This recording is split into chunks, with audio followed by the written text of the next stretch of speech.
is this real? Like, are these actual places? There's two rivers that are real rivers. It's between the Tigris and the Euphrates. Sodom and Gomorrah. You find a settlement that didn't just burn, it melted. Yeah. Have we found Noah's Ark? This is a rock from Jericho. So I had my hand on the wall, and so immediately I just went, and I put it in my pocket. That's from like 3,500 years ago. This is a huge discovery because it shows that the scripture was basically maintained almost 100% over 1,200 years, which is miraculous. If this all really happened, there's got to be evidence.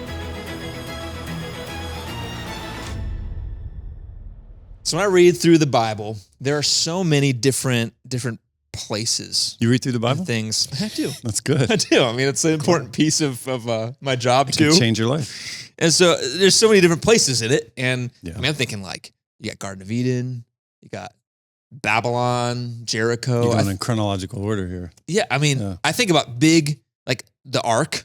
You know, there's so many pieces that feel The Ark like of the Covenant huge. or like the Ark with the animals? Ark with the animals. Oh. The You ever big, been to big that thing? boat. You ever been to the Ark experience? I have not. It's expensive. That's, gonna that's be my probably second why I time. haven't been there. I think I'm going to say it enough times that maybe someone will send me a ticket. free pass to That's Kentucky. the trick. It's like That's the $100. Yeah. It's more than Hershey Park. So outside of the cost of the tickets, there are a lot of these Yes. places, a lot of these things. And it begs the question, like, what's real? Mm-hmm. And, you know, it's hard not to swim in those questions because it's like, Yeah. I'm hearing about some pretty epic things. I'm hearing about walls of Jericho falling, breaking down. I'm Right. hearing about these empires and like these things that they did. The Tower of Babel, Right. Mhm. right? They're building this tower to try to get to heaven. And like, I want to know, is this real? Like, are these actual places? Is it myth? Is the Bible just like, hey, it's just a cool story, but you're not supposed to find it anywhere? Yeah. Or have we found some of this stuff? Like, is archaeology actually supporting some of what the Bible says? Do we got any of that? Well, I mean, we live in an age where anything's possible, but that anything's true, which means nothing's true. You know what I mean? It's like, how do you weed out what's true and what's not true? I mean, what have you heard about? We talk about like finding the Garden of Eden. Mm-hmm. Yeah, you got to read the Bible well, you know? And when I hear the Garden of Eden, like the point of that story is theological, Mhm. that God came down to earth, lived with humans. And so there's not a lot of evidence that we can find the Garden of Eden. There's two rivers that are real rivers Right. that are described. It's between the Tigris and the Euphrates. Tigris, Euphrates, Mesopotamia. Pishon, and Gihon. So yeah, we got like a Gihon. general region that the Garden of Eden would have been in. But the point of the story is that man sinned and God banned them from the Garden of Eden. Mm. So wherever that is, we're not going to find that place because we can't go back there. And so at a certain point, it's like, there's no evidence for that, or at least not like great evidence. We're probably not going to find that place, but that's also not the point of that story. Well, I You just mean, gotta- like, so there are a group of people that say like they found it in the Persian Gulf, right? Yeah. And then there's another group of people like, no, it's over here in Mount Ararat. Maybe it's in Armenia. And so do they sell tickets? Like what are we supposed to do? Like line up and be like, take pictures? Yeah. But they're doing what I want to do, which is like, I want to see if can I find it? Yeah. You read it in the Bible plainly, it looks, you know, of course, the purpose of the Bible is teaching us that relationship with God, teaching us about that theology, but it's still describing a place. Yeah. And so it's like, I feel like very, very human to say, where So is you're this saying, place? So you're saying like, if you can show me that it was real, then I'm going to believe it.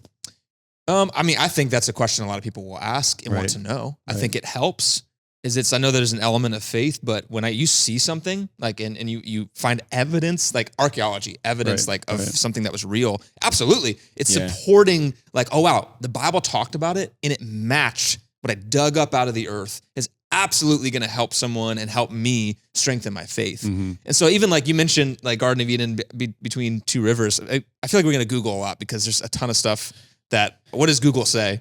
Can we Google like where the location of Eden is, like on a map, what that would look like? Yeah, pull up a picture of the map for us. And Maybe we'll find it right now. I love that. We Eden, found- question mark. Yeah, question mark, Eden? question mark. That's So a huge area. by Where the are way. we right now, Adam, in general? Yeah, so, well, I mean, you got two options on this map. You got it at the top of the Fertile Crescent or down below. Both of them between the Euphrates River. Those are so far Both apart. of those places are like the size of New Jersey. You know, Well, they're Eden, huge. I think if you read the book of Genesis, Eden is like a region, and then the Yeah. garden is inside that region, and it's on a mountain. right. And so God is on the mountain with Adam and Eve. But also, like, the story ends with them being banned from the Right. garden, and Right. there's angels there, like, representing, you can't come back here. right. And then there's a flood. Oh, So and it then makes there's all those theories of like, well, maybe it was another dimension. Yeah, well, I mean, that's another, Yeah. potentially. I don't know. It was it's where the spiritual world like intertwined with the physical. So I don't know what that means. So to help you, I think a little bit in terms of your question, or not so much you, but like representing people having, questions about, like Tower of Babel's great example. Tower of Babel, everybody's like, well, this is it. We found the Tower of Babel. It was funny. I was putting this into just like a little AI just to like get some, Just a raw little data, AI? just a little AI, like lowercase AI. Just a spoon. No, it's Claude, actually. Claude. I was like, tell me, what do people say, about Babylon? And like the very first thing was like, we found it. Like, Oh, wow. what? Whoa. What are you talking about? Okay. But so I guess what I would say is that there are some of these things between Genesis 1 and like 10, 1 and 11, everything's kind of like prehistory. It's like from a long time ago. And they kind of admit that there's nothing really up until about the time of Abraham. We're talking about a specific person, specific place. These are all like very broad categories that come from a collective memory, a collective consciousness of like the ancient world, right? So describe that a little more. So you're saying prehistory. Like, how would I have known that 1 through 10 isn't considered history versus? Well, it's all considered history. Like I think these things actually happen, but there's no like, in Abraham, you can see like, this is what happened, this guy in this place at this time. And that's where it's rooted. And we start with like a family that we follow and becomes basically Israel, right? But before then, you have these kind of very broad brush type of things like, and then there was the Tower of Babel. Now, the Tower of Babel, everybody wants to find out where the Tower of Babel is. There's like probably thousands of very large towers that were built back then. And people will say like, we found one with foundations that are so much bigger. That's the size of New York City, So, which is fascinating They found to one look the into. size of New York City? I was just I don't know about that. yeah. That would be wild. That would be wild. But like the Tower of Babel is described as a tower, and you don't get more details. But ziggurats were like, that's very common. Yeah, you find towers all over the place. Yeah, right. pull up a picture of a ziggurat maybe. But it's like, actually it's behind. Look at that. This is kind of an example. It totally of one, looks like sort of. Star Wars. It's like stepped buildings, so they're building steps all the way up. And the idea is like, we'll commune with God. It's like Chichen Itza. You ever go to Cancun? You ever been to I've Cancun? not been to Cancun, no. You never been to Cancun? I've never been either. Guys, you gotta go to Cancun. So I went to Cancun, and like an hour south of there, you can go to this place called Chichen Itza, which looks a lot like this and has all these steps. It's like a mini pyramid. I would say mini. I mean, it was big. Back then, you could actually walk on those steps up to the top. That's cool. And it was cool. I got to go. That's Now awesome. you can't because someone fell, and they're like, well, because someone fell, we can't have a lawsuit. And now nobody can go up the steps anymore, which is really sad. Nothing could be fun anymore. But the whole reason I bring up Babel is this. Maybe we'll find the foundations someday of the size of New York City. But what's fascinating about Babel in terms of, we know the story is that men got together. They said, let's build something. Let's reach up into the heavens. Nothing can stop us. We're going to unite. And really, the whole idea is almost like hubris. Like, we're going to unite. We're going to do whatever we want to. And even God can't stop us. We're going to build this giant tower. And God confuses their language, destroys the tower, and sends them into utter confusion. So they can't even agree with each other anymore. They don't even know, what's going on because of the different languages. What's fascinating is most scholars currently, linguists, and I love languages. Languages are really, really interesting to me. I think there's a lot of evidence out there that says we all come from one particular language. They call it the Proto-Indo-European language. Now, within, like the Western tradition, there's something that unites all of us. So the further back you go in history, it's like a tree where it's like going back to one trunk, That to me speaks a little bit more about like, oh, well, maybe this is true, that we all descend from one common root. Now, the problem is that you've got like African languages, you got Asian languages that don't fit into that one root, but there hasn't been enough time to study those languages. And a lot of those languages weren't written down until recently. So I think over time, what it's going to show us is that all of these languages converge to one mother tongue, which is exactly what Babylon is telling us, or Babel, the Tower of Babel is telling us. And that's also saying there's more than one way to find evidence around what the story is saying. It's like, ultimately, we're wondering is that, like, hey, is this supporting the Bible, our beliefs, the basis of our beliefs? One can be what we're talking about today. like actual findings like Right. from the ground. Right. And you're saying, hey, but like Babel, while we might not be able to find that piece, or we might someday, but the languages piece also is pointing to evidence that like this story is real. Talking about it all the time. Yeah, can I add, this is a quick Jesus side note Yeah. for the Tower of Babel. In Genesis 1 to 11, I think you got to just ask like what, really the whole Bible, but what's it in here for? Like what is the purpose of this story? How does it tie into the larger storyline of scripture pointing to Jesus? And what I love about the Tower of Babel is it's the third of 3 falls in Genesis 1 to 11. Genesis 3 is the fall of mankind individually, Adam and Eve. And then Genesis 6, you see like an angelic fall. And then there's a communal fall in the Tower of Babel, where all of humanity unites and then falls. And all these things get reversed when Jesus comes. Jesus' death on the cross reverses the individual fall of Genesis 3. Jesus' death also defeats the principalities and powers of darkness, the angelic fall. And then you see at Pentecost in Acts 1-2, like you see everyone speaking in tongues that they do not know. And tongues of fire falling upon people. And this is an example of the reversal of the Tower of Babel, where like because of their sin, they were all separated in languages, and then God's bringing them back together. So cool. That's good. Yeah. How like the New Testament, the Old Testament are so intricately connected. Yeah. And I think it's important to note, because this is kind of setting the stage for it, is that first Genesis 1 through 10, all of that, saying it's prehistory, also is saying, you know, you already said it.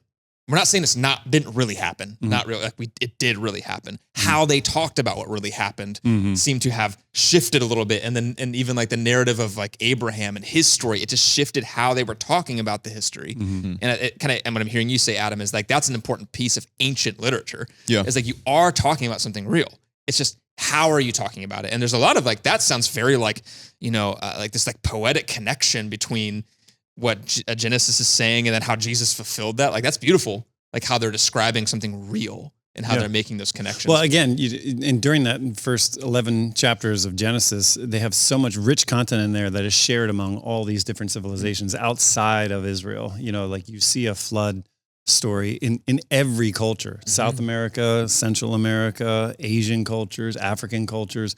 They're all there. So there's a shared consciousness. And that's the same way that, like, when I'm thinking about Babel, the fact that we all speak different languages, half the world's population right now can trace it back to one single parent language, which is insane.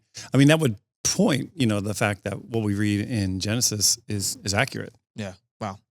So Garden of Eden, Babylon, both part of that early section.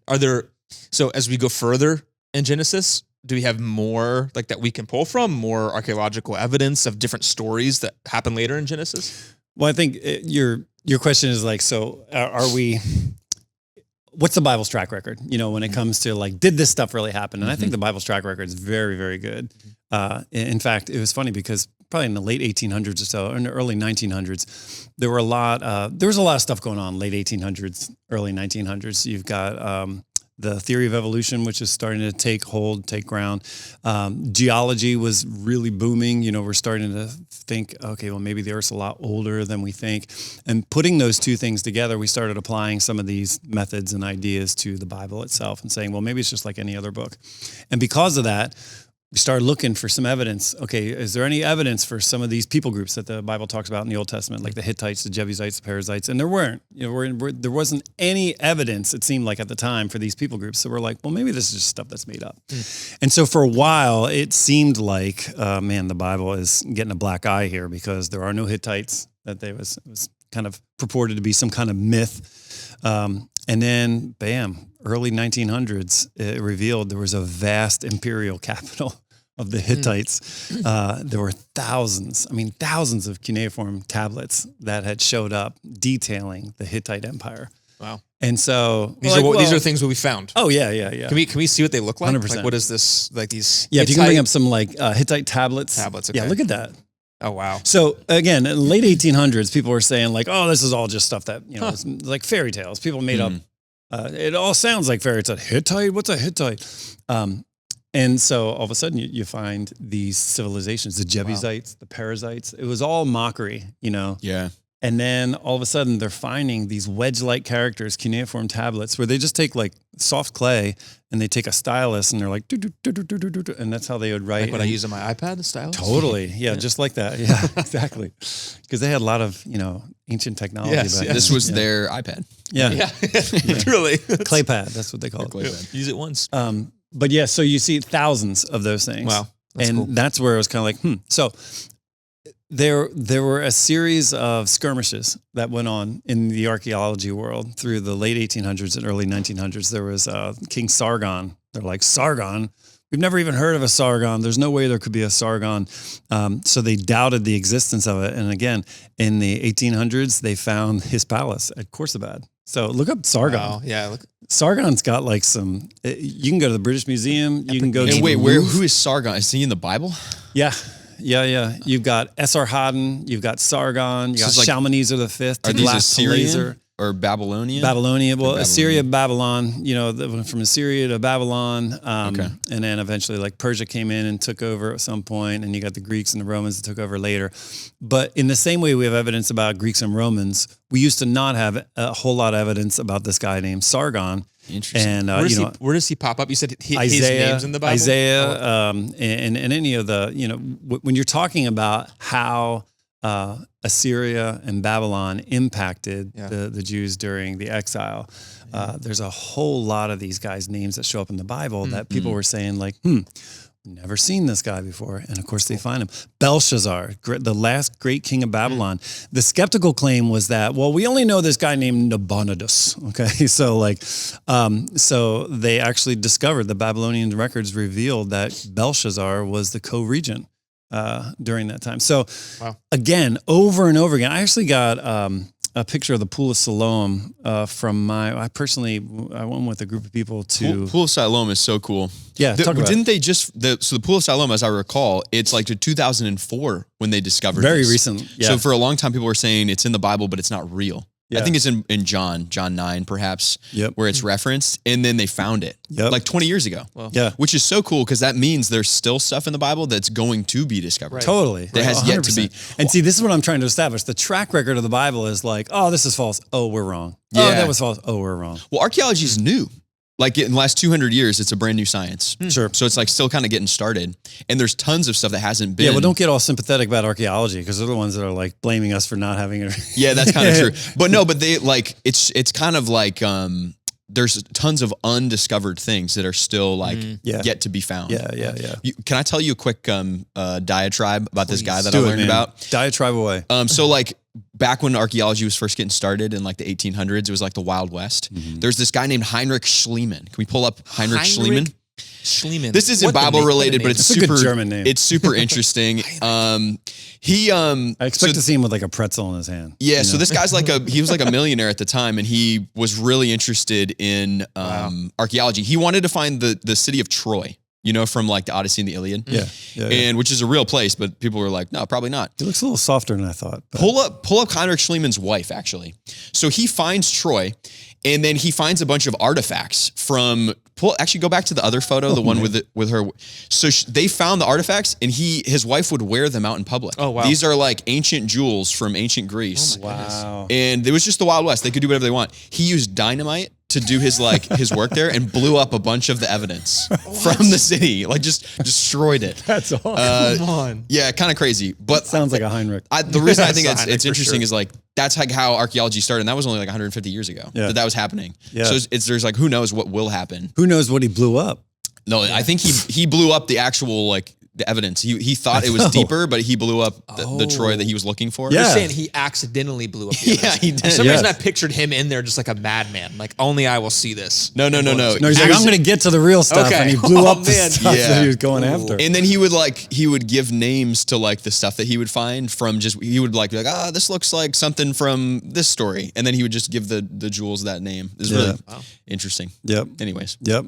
So Pool of Siloam is just a great example of how they said, even as late as 2000, they're like, well, this is a theological invention. It didn't really exist. And man, it's there. When I went, they were still uncovering it. And I got to sit like around the Pool of Siloam. It's big. And it's like, well, since the Bible talks about it being in a certain location, we didn't find it in the location. We just figured it was myth. but it was true. Mm-hmm.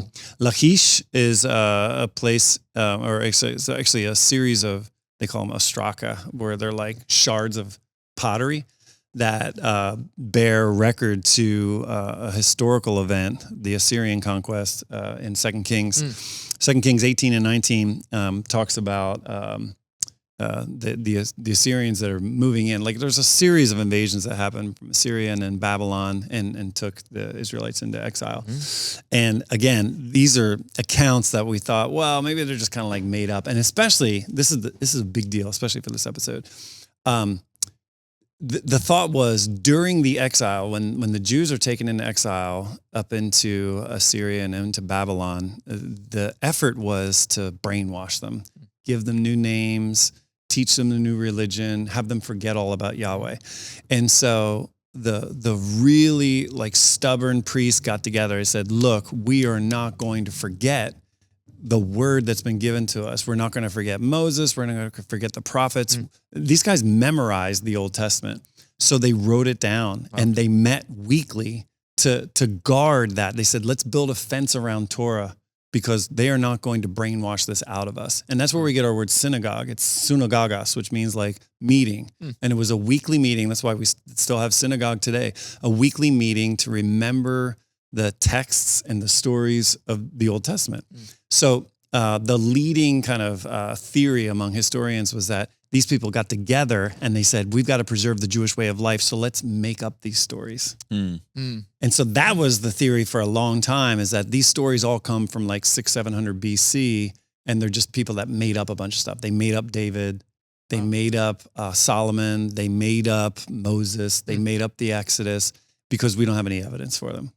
That's a huge piece to what was happening in the 1800s, 1900s, that this is just like a creative theological imagination.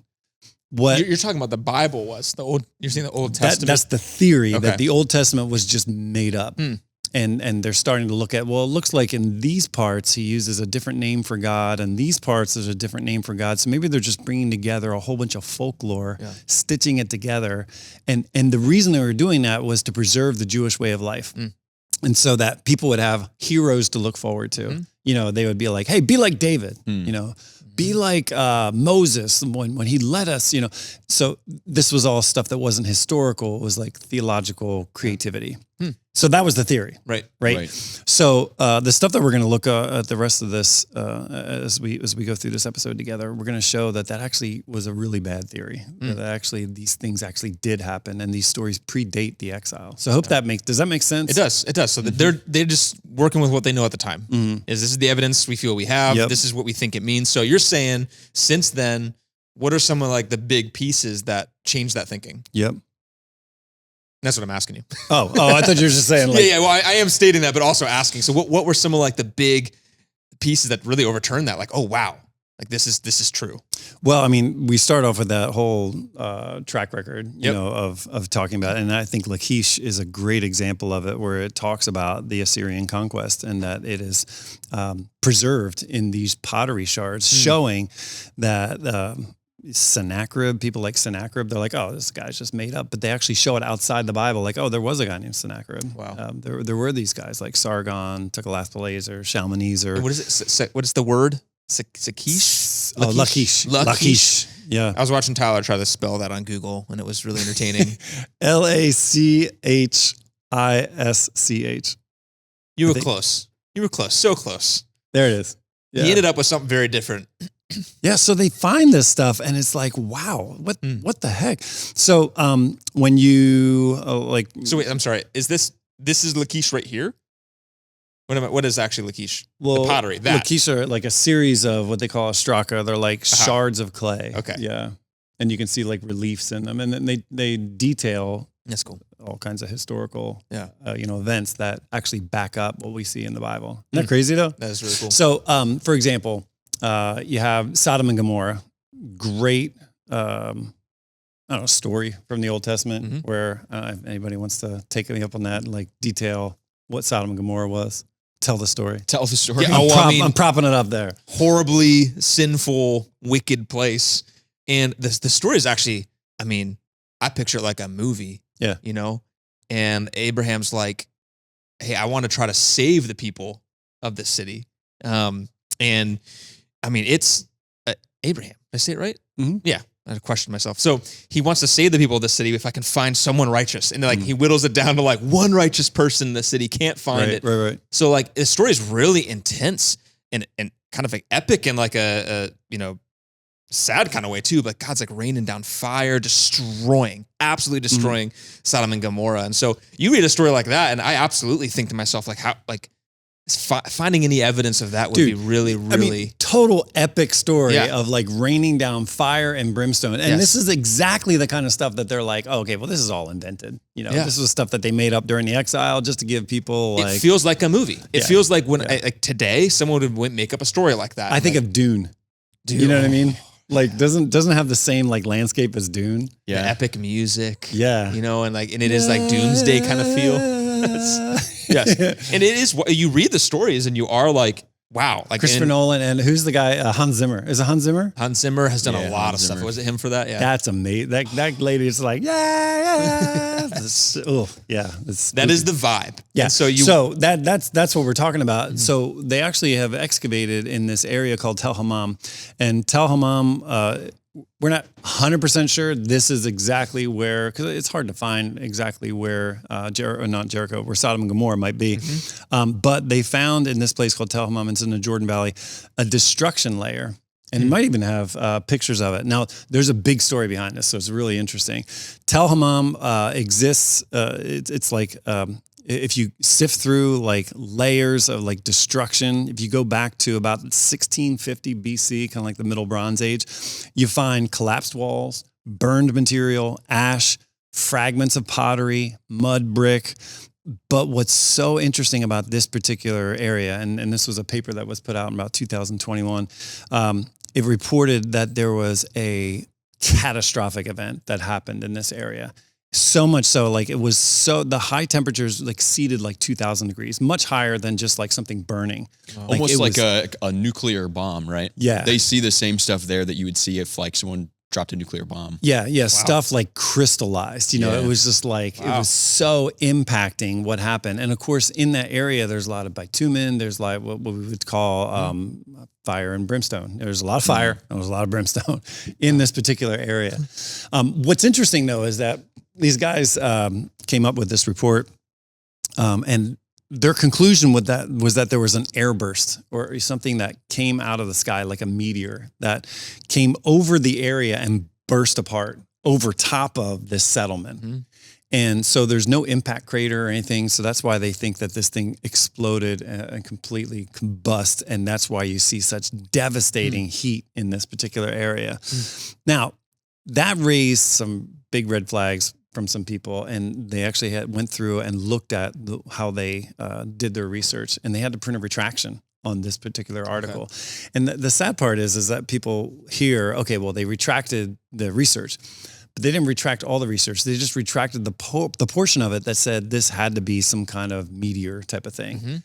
But you still have a huge burn layer, lots of ash, and intense heat, like unexplainably hot combustion, like something happened. Like fire falling from the sky. Exactly. Yeah. But you can't say, I mean, at this point, at least, it's very strongly contested and retracted that it was some kind of airburst, that there was some kind of meteor that burst over top. Scientists can't say it. No. I can say it. Yeah. I'm not a scientist. Well, I think we need to, be cautious about this and say the thing we do know is that there was an intense destruction layer that showed intense heat. Yeah. And the claim that there is this meteor, we're not so sure about that, but we know, just like the Bible said, this place burned royally. And I think that so scientifically what you're saying, totally like respectful to like, what do we actually know scientifically? I think like the piece is like, hey, we're comparing it to the Bible. So we're saying, hey, if we believe this is a real historical event, this happened, that's biblically the piece that we know. Right. And then scientifically is when it's almost like, I think there can be joy and fun in that too. It's saying like, ooh, like what can we really scientifically prove now? And so I think that there's like kind of both, right? We know the Bible story, but we're also trying to get as close as scientifically possible. Well, again, it's like, so if these guys are saying, well, this was just stuff they made up. These are like nursery tales, nursery rhymes, like folklore or whatever. But you find a settlement that didn't just burn, it melted. Okay. And it's in the area and in the time that was reported that fire came out of the sky and consumed this place. And you know what I'm thinking about? Like, think about how long ago this was. Yeah. This is, you said 1600 BC. Yeah. So 17th century. That is from now, 3,700 years ago. Yeah. Think 3,700 years into the future. Yeah. What year would that be? 5,700 AD? Sounds right. That's just so far away. Yeah. And yet we're still able to like go back and find evidence of this stuff. Right. I think later we'll talk about Tel Dan probably. But we have like, there's an uncovered city with a gate from that same time period. It's just wild to me that we can still find this stuff. It's like, and how is some of it around? is like the desert's a great place to preserve a lot of this Yeah, stuff. But it's also true. a great place to erase a lot of stuff too. Because a lot of this stuff was written down on like sheepskin, and it's like, okay, can't see that anymore. It's organic, it falls apart. Wow. This is a great example too. You've been to Israel? Yeah. Okay. You've been to Jericho. Yeah. But you never got one of these. I did not even think to grab a rock from Jericho. Okay. So here's my story. If we can bring up that picture of, I think it's Jericho 1. So this is, you stand on a bridge. You go to this settlement. You pay your money. You pay your ticket. Everybody's happy to take your money. But as soon as you go in, you're on your own. It's just kind of like, yeah, we don't care. So we went in and there's this like bridge and you look down and that is essentially like Jericho. Those are the walls of Jericho, which is crazy to think like Jericho, the walls came tumbling down. It's right there. So you stand on this bridge and you look over it and they have this little sign next to it and it shows how there are different, like Jericho is one of the oldest cities in the world. And so they show layers, like this is where it was, like 4000 BC, this is where it was, this is where it was. And in the layer that they think was the time of the Exodus, the walls are like, there's like nothing, which makes sense because the walls fell down, right? I'm looking at this and I'm just walking around. I'm walking around. And I notice it's starting to go down. And as it's going down, I'm just talking with a friend of mine, Nate, and we're just like, wow, this is really cool. And it keeps going down and we're not paying attention because we're just talking. Yeah. And we're going around the back of it and it's going down and it's going down. And I hit the next picture here. All of a sudden, I look up and I see, I touch the walls and I'm like, oh, wow, this seems like, do you see where we were before the bridge? Yeah, that's cool. We're not supposed to be there. We walked into Jericho. We were in Jericho. Like I was in Jericho. So I'm standing there and this is a rock from Jericho. This is like a brick from Jericho. I'm standing right where those like potato rocks are right there. That's cool. So are you going to get a court summons in the mail? Probably. After this episode releases? Yeah, especially now. But I'm standing there and I'm looking up at everybody and they're like, John, what are you doing down there? And I'm like, I don't know. So I had my hand on the wall. And so immediately I just went, and I put it in my pocket. And that's how you got a piece of Jericho. And that's really cool. That's the Jericho wall right there. Wow, that is really cool. Isn't that crazy? So yeah, maybe we'll put that on, and just like show a picture of it later. But the reason I bring that up though is that it's another example. Like Jericho is another example of how the Jews probably made all this up during the exile. It's a fanciful story, walking around the outside of a place, the walls fall down, that sort of thing. So back in the 1950s, they did excavations on this, and that's why we have all these. They've dug down and they kind of did some really great research on this. Kathleen Kenyon. Kathleen Kenyon. I always get those mixed up back and forth. She did some great work. She actually invented stratigraphy. She was so methodical, so good. As far as I understand, she was a believer. She was a person that was just super sharp. And so she spent years digging down through and trying to figure out okay, so where was Jericho? What were the different settlements of Jericho? And what she concluded that the air, that strip, when it was supposedly been, when Jericho was invaded by the Israelites coming in, that actually doesn't line up with the biblical record. And her conclusion was that it was actually a wasteland, probably about 100 years before the Israelites came into the land. And so her conclusion would be that it probably the Exodus and what happened in terms of the conquest maybe happened about a couple hundred years later, which caused some concern. Yeah. I mean, people were like, whoa, what does this mean? Yeah. And so for a long time, there was debate over just some of what because she cataloged everything that she brought out. And so basically when you go into these places and you look around and you dig out some things and you pick out shards of things and you put things together and all of a sudden you got pottery. And then you start seeing where people buried people and you notice that they put certain insignias on their burial tombs and, their sarcophagus. And so there's telltale signs, coins, whether or not people stored wheat, that sort of thing. What she did find was that the walls were knocked down, which is interesting because some people could say, well, the walls were already down, that it was just in disrepair, or that the walls actually came down. And they did see that the walls had kind of fallen outward. Now, it's hard to tell because it's kind of on an incline. Okay. It's hard to tell whether it just kind of like dribbled down or whether that was from the actual impact. But they find things that are really interesting, like one of the walls, the north wall, was standing, which is kind of what the Bible tells us with Rahab, like she was untouched.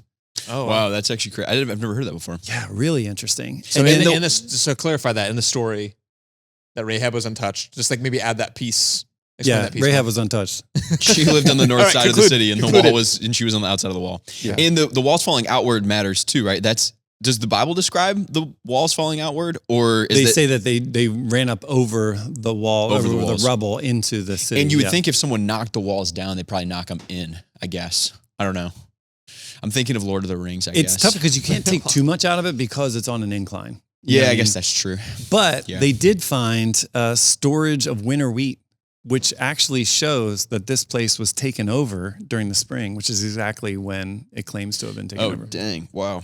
Now, the thing is, looking at that, you can say like, okay, well then we were off. The timing was off. But there have been people that have gone back in and looked at her results because she cataloged it so well. And they're reappraising some of her work. Bryant Wood, there was a guy named Niger, I think. Niger was looking at this in the 90s. And some of the things that they came up with, which are kind of interesting, they're showing that maybe she was looking in not just the wrong parts of the city, but also at the wrong pottery. And that she was looking for certain Cypriot pottery that was supposed to be evident, and it wasn't there. But actually, she may have been looking in the wrong part of the city for something like that. So to simplify it, it's a major oversimplification. Here's one of the walls, by the way, I'm looking at this over here. Yeah. Which again, so you're wondering if that's the Rahab's. Rahab's house was. Yeah.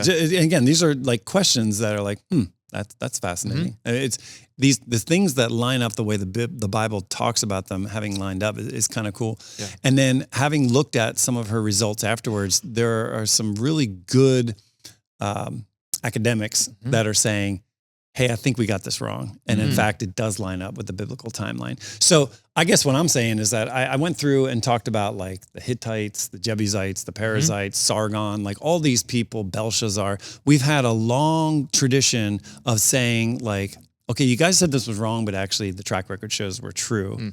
Are these two areas like Jericho and what were we just talking about? The one before it? Sodom and Gomorrah. Yeah. We're still working the details on it now, but I'm pretty sure that in the long run, we're going to look back and be like, okay, well, those line up as well. Yeah. And these are the kind of things where you want the answers quickly, but thinking I'm a very impatient person. The idea of digging, a site like that. And I feel like, I don't know where I've seen this, maybe on the History Channel in the background, where they got their little brushes and they're brushing it. And they're probably trying to not do what Heinrich did and blow up the evidence. That's Heinrich, classic Heinrich. Yeah.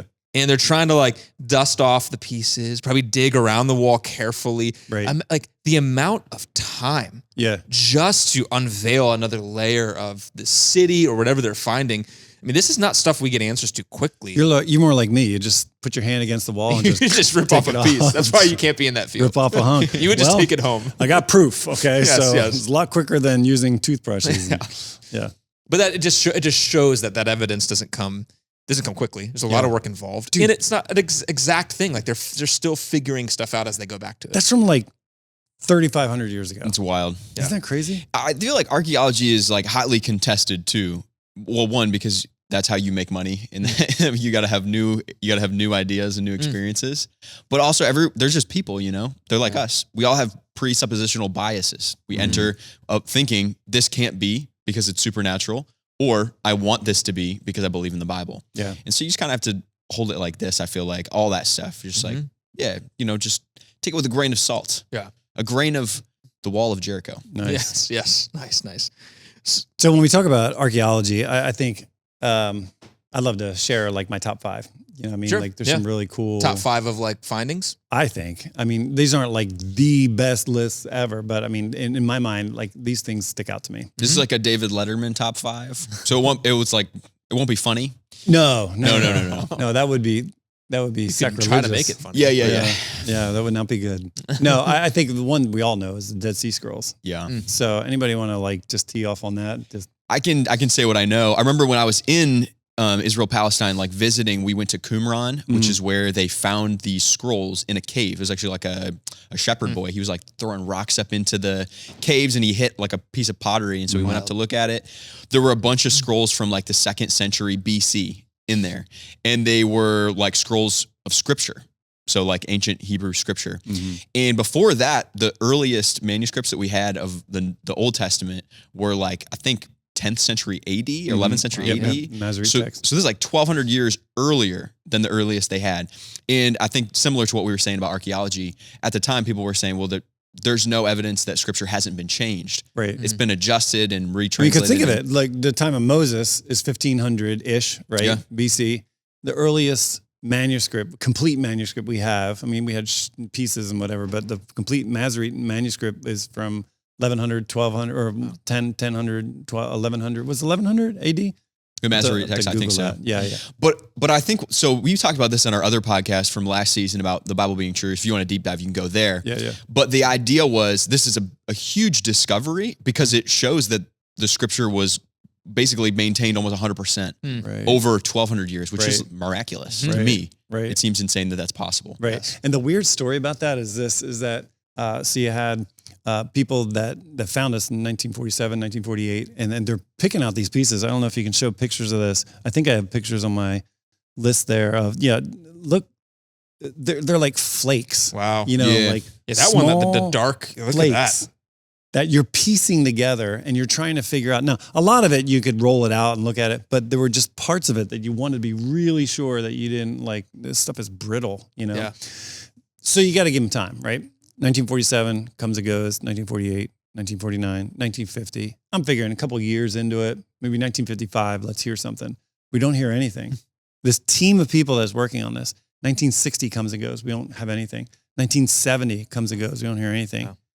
1980 comes and goes. And finally, people were like, yeah, you got to show us something here. Like, what's going on? So they finally release it.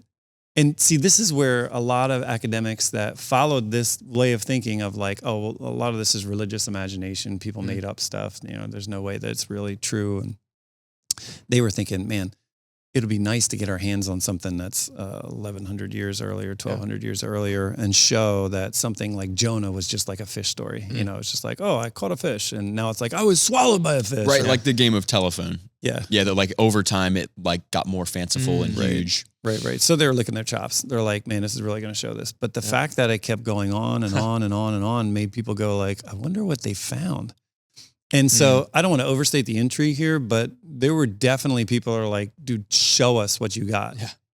And so they finally release it and we find that nothing has changed. Now, I should say nothing statistically, you know, like 99% of the text is completely unchanged. Now, words changed.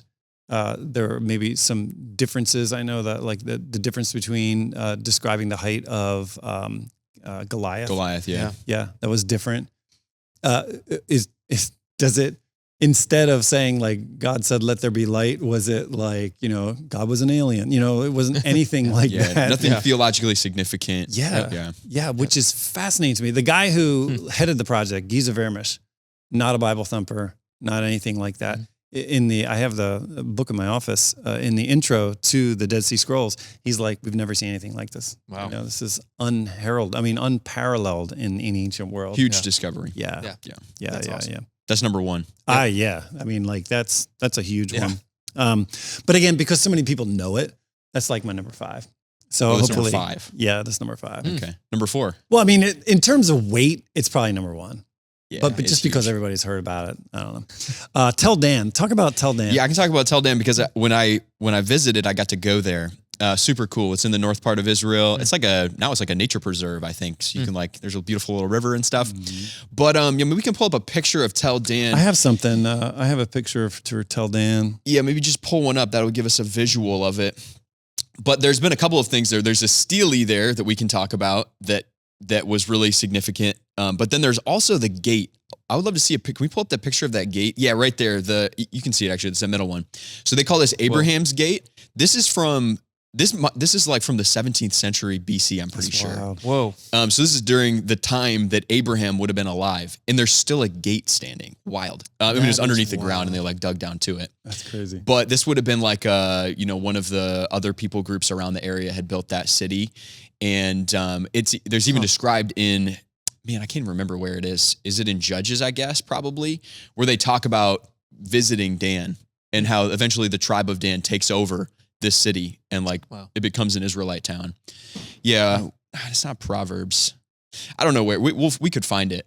But that's just super significant that it's still there. And they also found a stele, which is like a gravestone type thing. We still use them today. Yeah. But it describes the house of David. Yeah. And that matters because up until that point, they had said David was a fictional character. Yes. Wow. And then we have evidence that David's not fictional. Like they knew of him at that time. Mm-hmm. I sat in a That's class. huge. I sat in a class at Penn State University. Dr. Gary Knoppers saying, we don't have any archaeological evidence for the existence of David. Wow. And I remember raising my hand and being like, whoa, wait a second. And of course, I'm in a class of like 200 people that don't really want to take the class. Everything else was taken up. I'm the one You loved it's it? part of my major, Yeah. And everybody's like, shut up. I just want to get an A and move on from this class. And so I'm raising my hand and I'm arguing back and forth with him. And I remember he was a tall guy. And so as we were walking down the hall, I'm trying to match his stride. I'm like, yeah, but you don't understand. There's all kinds of ancient artifacts that refer to the house of Abram, the house of David, very common names back then and whatever. And it's funny because that was back in the 90s, early 90s. I think it was 93. That's when they discovered Tel Dan, these inscriptions about David.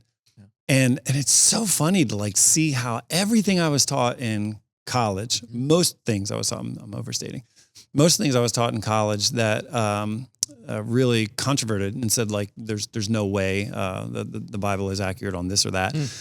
All of those things have been completely turned upside down. In fact, there was Biblical Archaeology Review about 10 years ago. They called them the 4 horsemen of the apocalypse. These 4 guys that talked about this very theory about how everything was made up in the Bible. Mm-hmm. And they had their faces on the cover saying these guys were wrong. Yeah. And I just wanted to send that to my professors and be like, what's up? But you didn't. No, because you're gentle and humble of heart. Yes, it's true. In your mind, you did it. In my mind, I did it. But that's really cool because it's just, and I know you got more. It's just showing already. This is the live action stuff. Because in a lot of ways, I hold the Bible and it's complete, in my hands growing up. And it's I always had that. This is the live action discoveries that are happening. Yeah. Where it's we're trying to take the Bible and say, what's the evidence? And that's active. Yeah. Just 100, 200, 300 years from now and more, what more are we going to know? That right now we're we don't have that right now. Mm-hmm. But it's really cool to think what's already happened and what's going to keep happening. And you got to understand too, and I'm not religion bashing at all. Was one of my majors was religious studies. So I really appreciate, I think there's a lot we can learn from a lot of different religions. So I really, I'm not just saying that, I really do. But there's a substantive difference archaeologically with Judeo-Christianity than any other religion out there. I read the Song of the Gods, Ramayana, and when you're reading the Ramayana and you hear that Lakshmi and Sita, they jump on some monkeys and they jump 14 miles over to the island of the monkey people. Anybody reading that realizes, okay, this is an allegory. It's we're not going to find remains of this particular thing. When we go through those kind of ancestral rites within Shintoism, Taoism is just kind of a philosophy, so you're not going to dig up stuff about it. The Bible is just so unique in that it follows the story of a people. Real people. Yeah. Yeah. And real places, real time. And so that's why I'm it's funny because no one publishes books on the historical inaccuracies of Hinduism. No one studies, well, the problems with Confucianism are this archaeologically. It's Christianity and Judaism, because it's kind of like we're making the claim that this actually happened. Yeah. This is real. And so I just want people to know that, like, man, there's a lot you can root yourself in. And obviously it's going to have to come down to faith, but there's so much you can root yourself in, that stuff that really happened. Right. And it's not, it's faith, but it's not without good reason. Yeah. Not blind faith. Right. Yeah. Right. Number 3 would be Mari, the Mari documents, early 2nd millennium. How do you spell that? Let's pull that up. Mari. What's really interesting about these particular tablets, this is so cool. This is like one of my favorites. If you read, now I'm not going to know where the heck it's from. Joseph gets sold into slavery, right? Yeah. Wherever that's from. Genesis 20 something. Yeah. He gets sold into slavery, and he gets sold. Well, the whole story is that his brothers throw him in a pit. The older brother comes and rescues him out of the pit, and they see a bunch of slave traders coming by. They sell him into slavery. Is it Genesis 37? Yeah.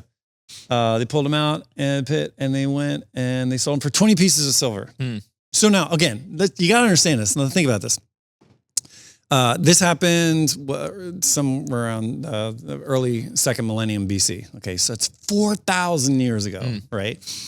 The exile that happened, we're talking like 500s BC. Okay, it's 1,500 years later. Now think about this. The prevailing theory among academics is that, well, we used to be, that everything was all made up during that exile. Stuff about Joseph, not real. Just the collective imagination, theological imagination, a bunch of people held in exile, right? Like once they got removed from Israel and went to Babylon, they were like, oh, we're going to lose our identity. We need to write down a bunch of fake stuff about ourselves. Yeah, let's pull together all of our folklore. Yeah. Let's pull together all of the stories that we've had, and they're not really real, but we need an identity. Yep.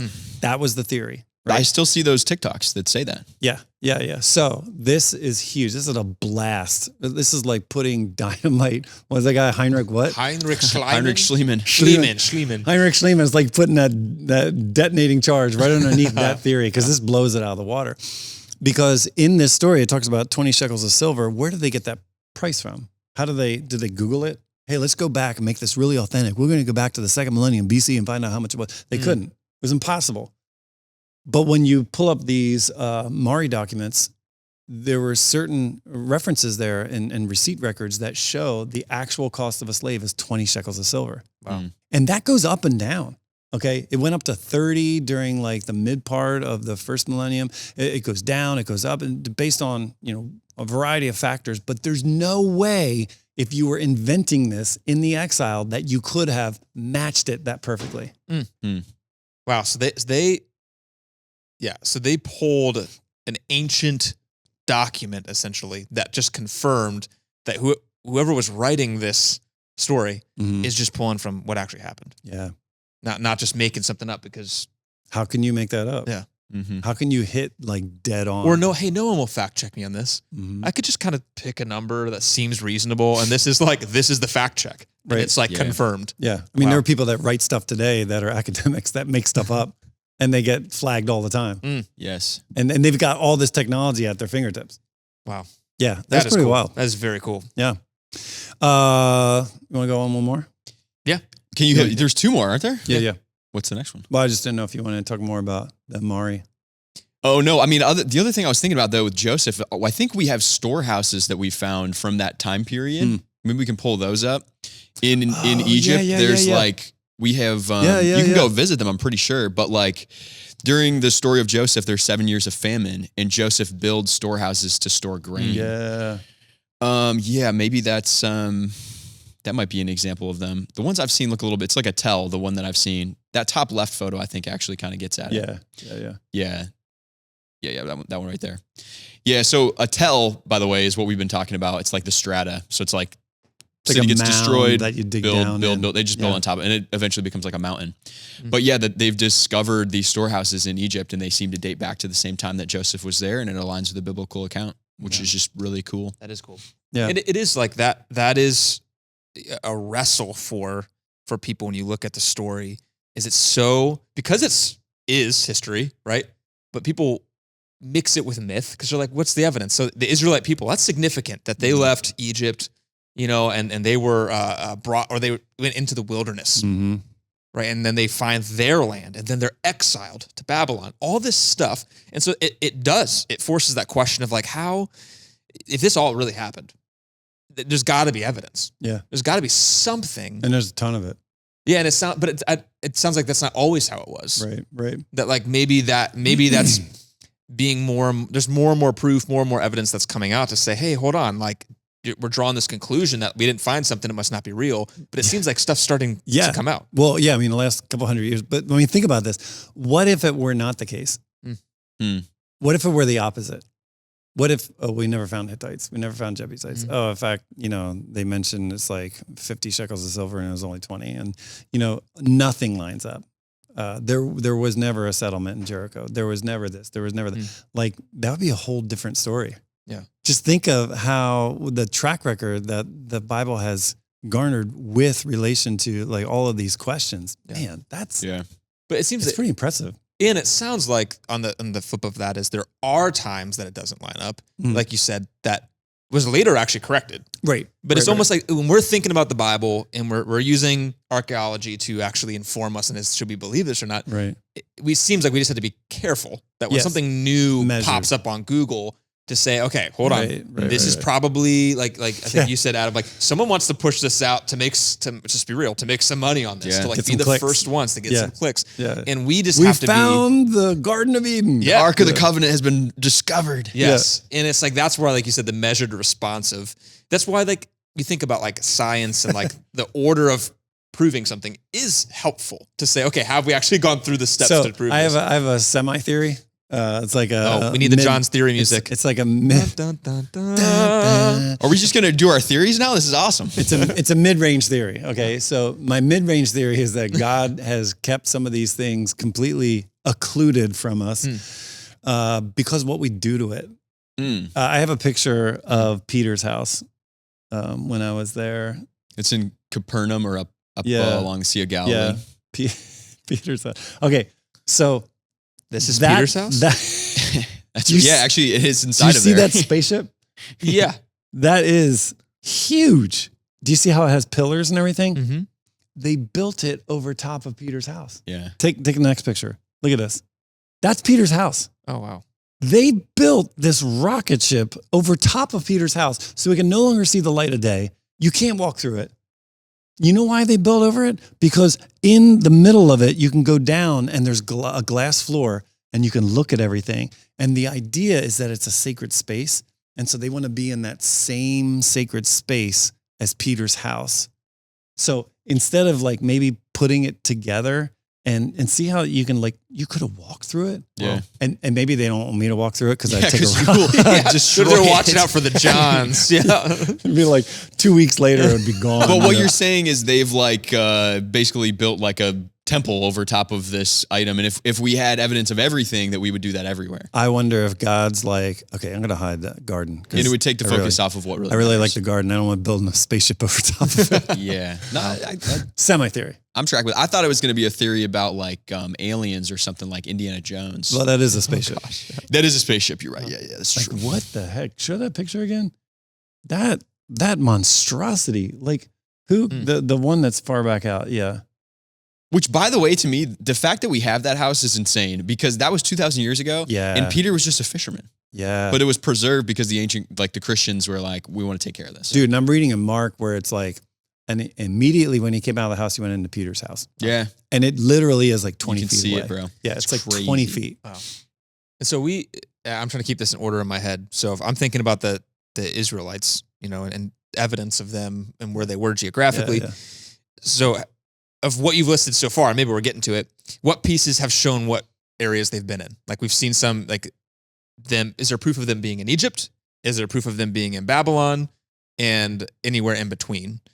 And is that, maybe we've already touched on some of them, you just got to remind me, or are there other pieces that help with that? Yeah, there's not, like the desert can be a great place to preserve things that are well preserved, and then it can be a horrible place to like lose things forever, especially nomads that are going from one place to another, pick up their stuff and go, and they don't waste anything, like they're not going to leave a whole bunch of stuff behind. man, if you can make use of every little thing, you're going to make use of every little thing. So you're just not going to have a whole lot of evidence of stuff. What We about, have linguistic evidence of things. Yeah. Like Semitic peoples were in this area. When Egypt refers to the Hapiru, these are like Semitic peoples that are a nuisance between them and Assyria. And oftentimes they would raid their commercial vehicles going back and forth. And so they call them Hapiru. For a while, there was a question of whether or not Hapiru and Hebrew are a mixture. So there's linguistic evidence that these people were there. There have been some really interesting finds that talk about Egyptians mentioning how the Nile turned to blood. And it's more almost like apocalyptic. So it's not referring especially to, but what's interesting is that there's that verbiage or there's that language that may have come from the Passover event or the times of the plagues. One thing I think about with the Egypt thing in particular is Egyptians were really good like historians. They took great records of stuff that was going on, but you also would only write down the things that were positive for your people. And the story of the Exodus is really not good if you're an Egyptian. So it makes sense to me that they weren't like trying to highlight the fact that all that stuff happened. That never happens any other time in life, right? They say history is written by the victor. So but I think like, well, it kind of makes sense to me that they're not going to be like, oh yeah, these slaves revolted and then they got away from us. Like that happened and that's awesome. Yeah. Just not gonna that makes sense. In the desert, just some pieces with this makes sense, but wouldn't we find like, because there's a lot of people that, how many Israelites were in the desert? Like, what do we know about that? It's hard to tell because sometimes that word for the way they count it up and clan are similar. Okay. So is there a range of what we think it could have been? What do you think? Well, I mean, it says like up to 2 million, but so that's possible. God does supernatural things and we see evidence of that all the time, but it could also be way, way, way smaller than that, like in the thousands, tens of thousands, somewhere in that range, if it's clan instead of people. Interesting. Right. Okay. And you got to understand too, there's a different tone, I guess, when people talk about things in the ancient Near East. Sometimes it's acceptable to embellish in terms of the number of things that, you can, and so it's not necessarily like they're lying, but they're just like, man, it was huge. And there's great examples of that. I wish I had notes, but like Assyrian kings doing that when they talk about their conquests, talking about like, there was like almost like unbelievably high numbers. And then like, I think of this one example. I wish we wouldn't be able to search for it probably, but a king says, I brought and killed 48,000 soldiers from this other village or whatever. And then his son comes along and he doubles that number exactly. And he says it was 96,000 or maybe I'm thinking 24 or 48, whatever it was. It was like very clearly allegorical. Yeah. And that's how they thought about numbers back then. Right. Different than us, which is sometimes hard to map yourself onto that. Well, I don't know. Sometimes we're like, we beat them by like a cajillion. That's true. Yeah. But I think we're like so focused on like literalities that if it's not literal, then we're like, well, it's not true. But that's just not how they thought. Yeah. When 99% of the people didn't write stuff down or read stuff. Yeah. It's the spoken word is much different. So a couple more questions about these Israelites. I think this, again, I'm sitting on this one because I feel like this is a big one. This is like God's people, and like we're trying to figure out what do we know. There might be pieces we'll know in the future. We don't know now. So we're talking about the amount. Like I'm looking at Exodus 12, 37 through 38. It just says, hey, there were about 600,000 men, plus all the women and children. A rabble of non-Israelites went with them, along with great flocks and herds of livestock. And so again, unless I'm misunderstanding how it's counting here, but it seems like there could be a lot of people. Wouldn't they even at least find bones from animals, from humans? Like, should that still be out there that people could kind of like dig through? Or is that truly the desert just absolutely consumes that stuff? I mean, maybe. Also, they're probably boiling bones. They were using everything that they could. Boil bones? Yeah, man. Bone broth soup, baby. And the bones, they'd boil them, the bones would go away? Well, I mean, the Jews would probably keep the bones. Okay. And they would transport the bones to different places and buy land and you get rid of them. Do actual like burials then? Yeah. So it's not... For people that were honored, for sure. So it seems like this group wouldn't just be haphazardly leaving like dead bodies. Like, this person died. It's a lot of work to carry this person. No. Because think about it though. Like, you're traversing the desert. You're grumpy in this story. I mean, would you do that with your mom? If it maybe, your mom dies, be like, well, depend on how hungry I was. Nice knowing her. Gotta go. Yeah. I mean, I think that's a good point. I just think there is the mass scale of it causes me to feel like what was just left at some point, like just you're like Ralphie in the schoolyard in Christmas Story. It's like the bell rang. I gotta go.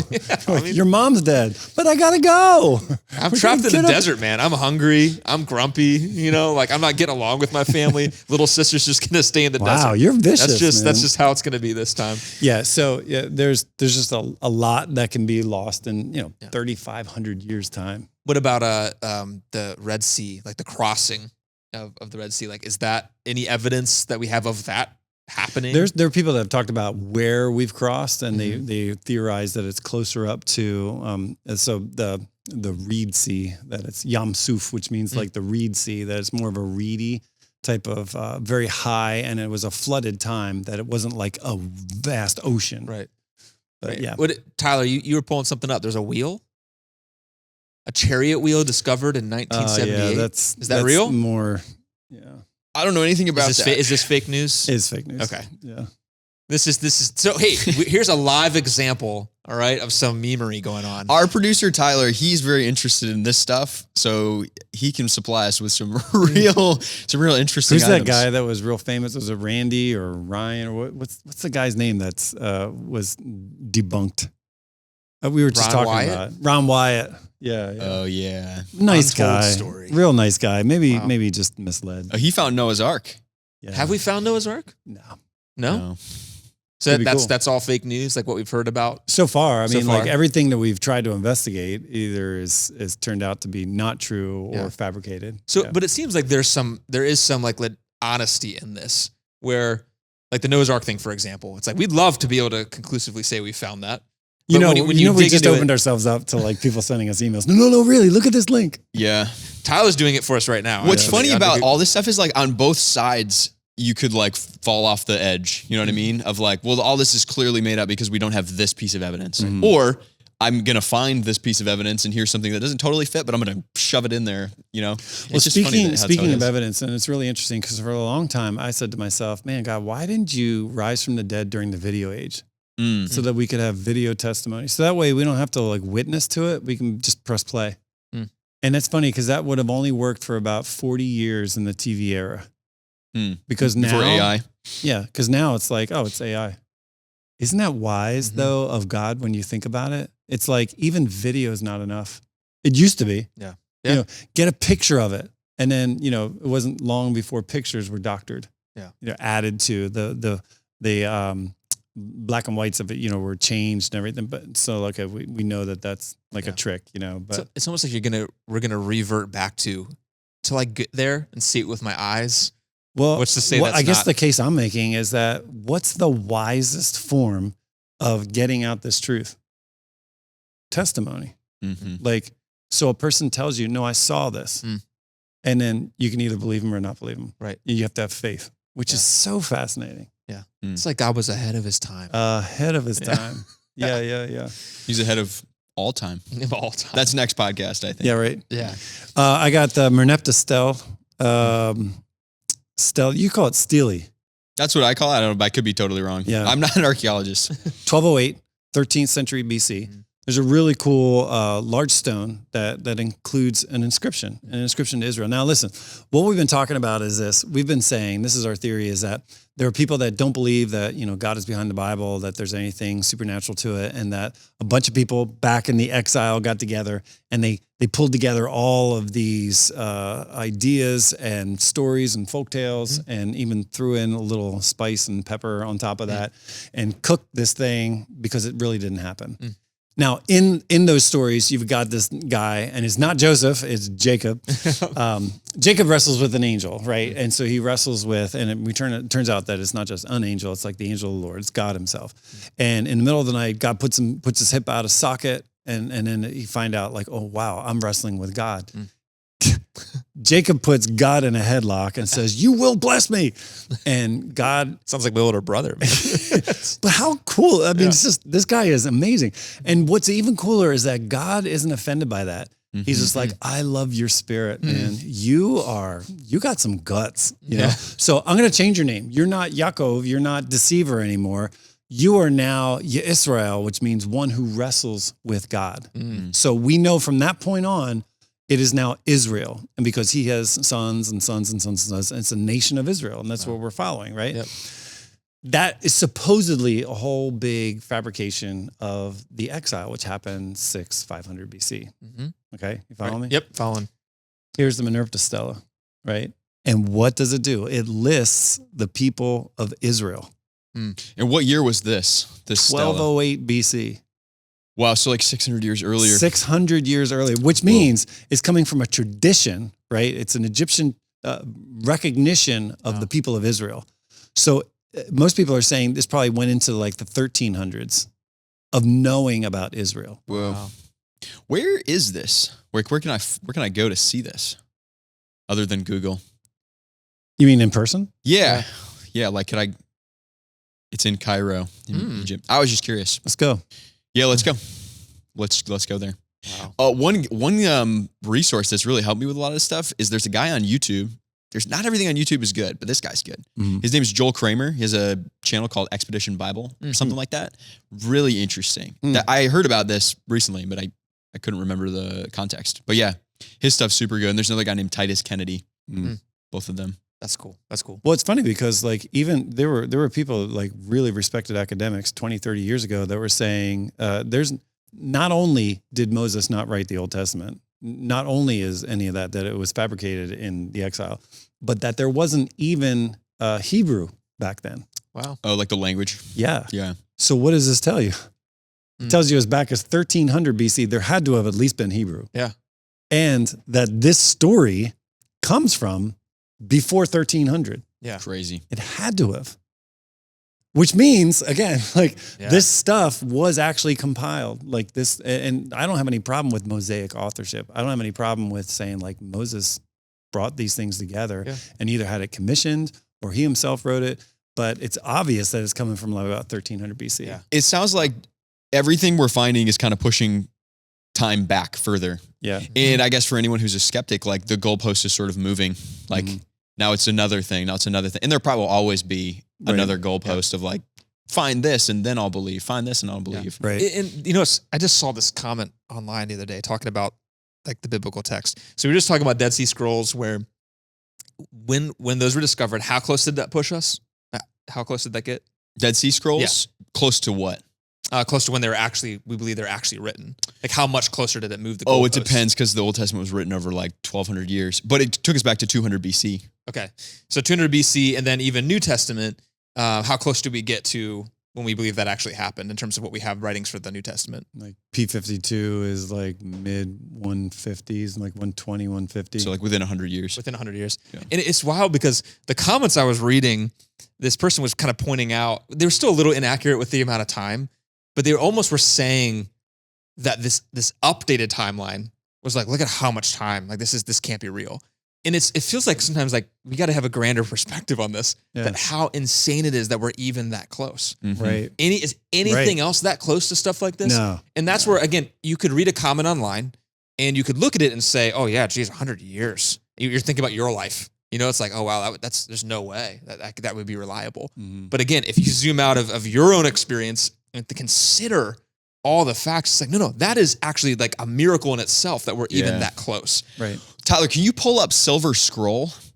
There's you just reminded me of something. This is a piece of scripture. I think it's from 1st or 2nd Kings or Samuel that they found in a tomb. It was like underneath a tomb. It's from 700 BC.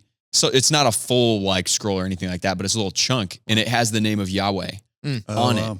Yeah, super crazy because that like pushes you back even further. It's not like a full thing, but what's actually crazy is they found it. They were like tomb robbers, like crazy back then, and they would bury people with their valuables. But what happened is the ceiling fell in this tomb and created like a false floor. So tomb robbers came in to try to steal the stuff. they were like, oh, nothing's here. Everything got taken already. But it was underneath. Oh, wow. So then when they discovered this recently, Wow. they found, the scroll. I'll do you one better. Rod Stripling. I think it's Rod. Is it Scott Stripling or Rod Stripling? Stripling. He's an archaeologist. That's a baseball player. That's a baseball player. Put Stripling and archaeology. Yeah, go ahead. Archaeology. Scott Stripling. This is really hotly contested right now.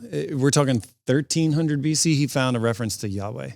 Oh, wow. 1300 BC. But it's contested because the people that have examined it, the peer review of it, says that it's just a bunch of symbols, that they're not necessarily lined up in the configuration of Yahweh. But he found a curse tablet that talks about Yahweh. Wow. Yahweh is the name of God. The name of God. Yeah, the personal name of God. Yeah, explain the significance of that. Why is it so important that that name is well, so partly is like what I've been saying is that it was invented at a later time, Right. but it also shows that God revealed that name earlier than what most people believe. Yeah, because the Bible's claiming that when God actually revealed that, and people are saying no, that was made up later. Made up later, part of a religious kind of idea that had actually they take more of almost like when you're evolving, like an evolved idea and an evolved to this. But actually, what it shows, it goes back to about the 13th century BC that this was developed much earlier. Yeah, that's very cool. Yeah, I mean that like kind of blows categories. Do you see what I'm saying though? So like the thing is like you don't need to know all of this data. Right. You can just walk away from this podcast going like, okay, I don't need to know that stuff, but at least I know that there are people that know that stuff. That there's a great track record of the Bible. Yeah. And I think that's where, because everyone's going to fall in a different camp with interests and what you're going to dig into, and like I've been following Jesus for a long time and I'm like, I don't know much at all about this stuff. But I do take a lot of courage or encouragement from people who are, and they're presenting these things. I might not be the one out there digging this up, but I appreciate seeing the evidence come out and seeing like this. And see, they're extraordinary claims. Yeah. So extraordinary claims deserve extraordinary evidence, right? So Jesus claimed to have rise from the dead. It's an extraordinary claim. Yeah. Buddha, the night before or the night of his death, he looked at his disciples and said, look, I'm not a God. Don't make me into one. And then he fell down in his rice. And they think he was poisoned even. Oh, wow. But he didn't make that extraordinary claim. And Christianity does. And that's why I think it gets so much scrutiny. But what's fascinating is it stands up to a lot of it. That it's showing that hey, this stuff actually happened. Yeah. Want to hear one more? Yep. Give me one more. Let's give it. Okay. 2 Kings 19. There's a story in which the people of Babylon come up and they're like, we're going to take your place. And so Assyria came and took like the northern kingdom, and then it turned into Babylon came down and started taking sections and more. There's like a series of battles that took place that basically took over Israel. You've got Israel to the north, Judah to the south. And part of their whole thing was to take the important people and bring them back to Babylon, brainwash them, re-educate them. And it was a scary thing, because like everybody he comes up to, just this guy named Sennacherib, he is leading these armies down to Judah. And they send this letter saying, hey, we're going to take you with us, and it's not going to be a happy ride. You're not going to enjoy this. We're not going to Disneyland. And Hezekiah gets this letter, and he's like, so he goes into the temple, and he kind of lays it out before God. It's like, God, please help. And God seems to answer and saying, look, I'm going to take care of you. Don't worry about it. In the Bible, it says that the angel of the Lord that night slew a bunch of his soldiers, and then he went back to Nineveh. And he was assassinated, which is so interesting. Like, okay, so that's the Bible version of it. What we found, the Taylor Prism from 701 BC, really interesting, records the siege of Jerusalem just like the Bible says. And he mentions it like this. He says, Hezekiah was like a bird in a cage. So he mentions tribute taken from Hezekiah, but he does not report the capture, which every stela, like every record back then, reports the capture. Because that's part of the thing. Like I hold him up like a bird in a cage, and then I came in and I spilled blood everywhere, and I killed tens of thousands of people. But there's nothing of that. It just says he holed him up in a cage, took some tribute from him. So he omits all of that, which is a huge statement. Right. Because anybody, even a commander back then would have been like, so what happened? Like, what's the deal? And it shows that there was actually a Ninevite letter. It's called ABL 1091 from the Babylonian Chronicle. It reports that in January of 681 BC, he was brought back to Nineveh and his sons killed him, assassinated him. Which aligns with the biblical account. Yeah. Yes. Isn't that wild? Crazy. That is wild. So, you read the biblical account, and you're like, oh, here we go again. God Right. comes in and saves the day. But historically, that's exactly what happened. And so his brother Nabuchodonosor murdered his father, Sennacherib, and then he wanted to seize the throne. So the ABL, we had a picture of it, the 1091 letter. So this is documents from the Sennacherib's people group. Yeah. Like that was from them. Yeah. And so it's source data. right. So yeah. Like they're giving it up Yeah. because they could have also been like, let's just fudge the detail a little bit. No, you captured them. Right. But they kind of it's almost like they were writing it and they were like, this is what's about to happen. Oh, I'm going to have to let's stop here. Yeah. Let's stop here. Yeah. And then a different document points out that he was Right. assassinated. That's so wild. Isn't that crazy? That is really cool. That's a good one. Yeah. So I think looking at all these pieces, someone who's, watching this and kind of processing through this, I think that we want to see this kind of evidence because we want to be encouraged. We want to know, is this reasonable that I believe this? Because there's going to be times we're going to talk with someone and maybe we just don't know enough about it yet, or we're still learning, growing in our faith. And we don't want to feel like a fool, and have someone be like, there's no evidence for this. Like, you don't want to feel like a fool and you want to be educated enough, but we're never going to know all the things. And kind of like what we're seeing from here is there's a lot of different pieces, more to come, probably a bunch we didn't mention. Yep. But I only picked 5. Right. Yeah, I mean, there's a lot more. And we didn't go into the New Testament hardly at all, but there's even a lot more. Wow. For the New Testament. Yeah. Oh, yeah. You know what? I got a picture of Pontius Pilate's. That was another thing. I'm glad you brought that up. So apparently that was a big thing for a while was they thought Pontius Pilate was a fictitious kind of contrivance. We got to make this up. Try for the Jesus. Plot. Yeah. Yep. It'll make the plot go because they didn't have any proof of him. So this is actually a facsimile that's in Israel, but it talks about him being in the position he was in, and it mentions him by name, Pontius Pilate. And that was found in 1961. Wow. There's a lot more to find. Wow. Currently, in the Near East, there's a lot happening, which kind of distracts from doing any archaeology, which makes you wonder if there's a reason to that. Oh, interesting. You know what I mean? Yeah, it could be. I mean, if you want to talk about like conspiracy theories, what's the best way to keep any of this stuff coming to light, but to keep it in a constant state of war? Wow. Yeah. Because what if we did find more stuff? Yeah. Would it potentially lead to more people saying, wait a second, so this isn't like nursery rhyme, Mickey Mouse stuff? Yeah. And we have to remember, like we're talking, especially this episode, we're talking like factual, tangible things I can touch. We just spent other episodes talking about spiritual warfare. And we're acknowledging in this and what we believe that yes, there are things you can find that are evidence of this stuff really happening. Yeah. But there's also a spiritual realm, spiritual warfare that is very, very real. I think there is something to keeping all of this buried, that there's no way. There's an intriguing amount of discord that happens in the Middle East that keeps a lot of this buried. Because people will talk about like, oh, well, why don't we find the Ark, Noah's Ark? Well, because it's in like Turkey and Iran, like in those areas where there's just a lot of people in the area that would probably be like, what are you doing? And they've got like Kalashnikovs and they just want to know what you're doing. Yeah. And it doesn't bode real well for an innocent archaeologist. Yeah. And it's just acknowledging the reality.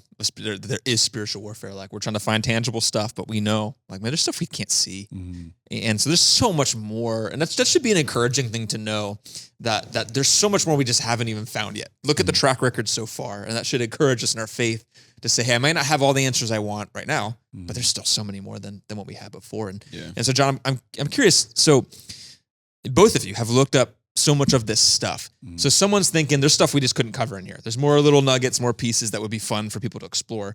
How can they find more nuggets? How do they know that it's legit and not AI, not meme? Yeah, like what's the right way to research this? Yeah. What do you think? Like, what do you go to in terms of finding a legitimate source? I think you got to ask other people in your community who believe what you believe, because you want to share values with people. If you just go on Reddit, you'll find anyone. It's what Michael Scott has this quote where he's like, I love Wikipedia because anyone can edit Wikipedia and add anything. And so you're getting the best possible information. So that's probably not a great place to go to look for that kind of thing. Right. But I think everyone has biases when they come into their information. So whether it's peer reviewed or not, academic or not, like everyone's entering with a biasy. And so you want to seek truth, but you want to do it in a way that's well protected, I think. Is peer reviewed still better to look for though, compared to like just a random YouTube video? I think so. The process of peer review is that somebody publishes something and then it's sent around to a series of academics with no name attached to them at all. And they will flag it if they see something wrong with it. And if it receives a flag, then it's not published, which I think is fair. You know what I mean? It's human centered though. And that's the funny thing. And that's what scares me about the peer review process, is that you have somebody like Scott Stripling who's like, hey, I found Yahweh 1300 BC, and he'll send it around to 10 random academics. If he happens to get 6 out of the 10 random academics that doesn't compute for them, like, no, that's not what I've been taught. There's no way that can happen. There's nothing supernatural. And all of those things, one of them is going to flag it. And so now he's got a problem. And he's not going to get published. Yeah, that's what you just have to take into account. Like everyone is operating on their own biases, and they're going to bring those into the way that. And in this world, most people do not believe that the Bible is true, that it's a supernatural account. Right. And so you have to be aware of that. Yeah. But like for example, one of the main reasons people say, well, Mark was written early, probably in the 50s, 55 AD. Luke, there's no way it could have been written before then, because he mentions the destruction of Jerusalem. And that happened in 70. So there's no way he can prophesy it. So it had to be after 70. It's like, well, you're making a worldview assumption there, yeah. Rather than looking at the data or the text, So you still deal with that. There's still like an anti-supernatural bias, which I understand. Yeah. Like you can't just be like, well, clouds are jumping over the moon, but. And so that can make me feel like anything that we find, it's like, how do I know if it's actually trustworthy or not? Yeah. Are we saying that these other things you've listed are more trustworthy because more eyes have been on them? There's just been more that's come out about them? Like, how do I know the difference? Yeah, for me, it's like if I go to YouTube and start saying, so what about the ark? I'm going to get all kinds of crazy people telling me all kinds of crazy stuff. And you know what's annoying? Sometimes you get like someone who's like 17 years old and they're like, let me tell you about the ark. Like, you don't even know how to spell the ark. Okay. Like, what are you talking about? Like, and I know that's rude, but like how much have you actually lived? Have you been to the Middle East? Do you know what's going on? On the other side of the spectrum, you go to something like Biblical Archaeology Review, which tends to be very, very guarded about like what they endorse or, So if they are saying things like, oh, wow, so we found at Tel Dan evidence of David, then it's like someone who begrudgingly will acknowledge it. If they're acknowledging it, then you're like, okay, that's safe. Yeah. Mm-hmm. It's like you go to the person that disagrees with you to look for an opinion about something. Yeah. Then you know you can value that opinion. If you're going with everybody that you agree with, it's kind of like, well, can I really value this information? It's like, has it been cross-examined? Mm-hmm. Yeah, exactly. That there's evidences and there's inferences. Yeah. And so like we all make assumptions based on what we found. Mm-hmm. The evidence is irrefutable. Mm-hmm. You see that stuff. That's where I would say you don't want to be going on YouTube and watching some random video when it comes to evidence. Right. But when it comes to the inferences, that's where you can let someone speak into it a little bit. Mm. Isn't that a proverb? That he who speaks first seems to be right until the cross-examination begins. Nice. Yeah. It's like a very that's wisdom, right? Is that from the Bible? Biblical wisdom. Yes, it is. Very good. Very good. And so you're saying this seems right. And then that cross-examination, even someone that disagrees, that says, ooh, this piece is legit. Yeah. Starts to bring a lot more validity to something that someone might look up online. A great book that walks that line, I think, is Evidence That Demands a Verdict by McDowell and his son, Josh and Sean, because it includes a bunch of different things. It's an apologetics book, but it includes archaeology as well. And I don't know, it's just like very, very solid. It's written from like a Christian perspective, but they do it in a fair way. That's cool. That's awesome. And I would encourage everybody, if you can, at some point get over to Israel. To see it face to face. I mean, it is weird. I remember standing at I guess it's the east entrance. I might be wrong, but the east entrance of the temple. And they're like, well, Jesus went right through here. And it's actually all bricked up at this point. Like they've routed people around another way. So you can't actually go through there. But it's like the poor person's gate, basically. And there are 3 doors, 3 archways. And as I'm standing there, I remember standing in front of the one archway and saying, right now in my life, there is a 33% chance that I'm standing exactly where Jesus walked. Wow. Is this this picture? Yeah. Wow. And then I went over to the next one, and it's like, right now, I'm 66% sure that and then I stepped, I'm like, now I know 100% I have walked exactly. Cool. I only see 2 archways. Yeah. Are there 3? It's AI. I just remember standing on 3 areas. There were like 3 Maybe platforms. there's a third. Is there a third one somewhere else that they're not? It might have been like where they put you through like on the steps or something. Okay. But I just remember standing in 3 particular areas and just saying like, I now have actually stood where Jesus stood. Wow. And I don't know if you felt like this, but I went to Jerusalem, went to Masada, went all over Israel. But when we went to Galilee, oh, that was spooky. Like I remember feeling like, and I know theologically this is off. That's a great way to start. Wait, John theories. I know this is totally not right. But feeling the way I felt there as I made my way through the different areas of Galilee, I felt like I wasn't worthy. You know what I mean? Like I felt like almost like I shouldn't be here. Like this is where Jesus was, And I know I've been made worthy by the blood of Jesus, but there was just something in me that was like, wow. Yeah. So I love going to the beach. I read in the Gospels where it's like, and Jesus retreated to the seashore, and I would go down that path in Capernaum to where the water was, and I'm like, this is what he did. It's awesome. I want to go back, and instead of seeing all the sights, I just want to set up a hammock. I just want to set up a hammock in Capernaum and just live a day in Capernaum and just watch, and just be like, this would have been his day off. It's so cool. It's awesome. Well, thank you guys for just everything you're sharing, all this stuff that you're pulling out, because it is encouraging to me. I hope it's encouraging to those listening. That man, there's so much evidence, and it's exciting to think that we could do another podcast in the future with just more things that have been revealed over time, and so we should be encouraged by it in our faith, knowing this is there's so much behind this, and there's a lot of opportunities to go out and look for more. Look for good resources, but more opportunities to look for more. So, guys, man, thanks so much for talking through this. Yeah.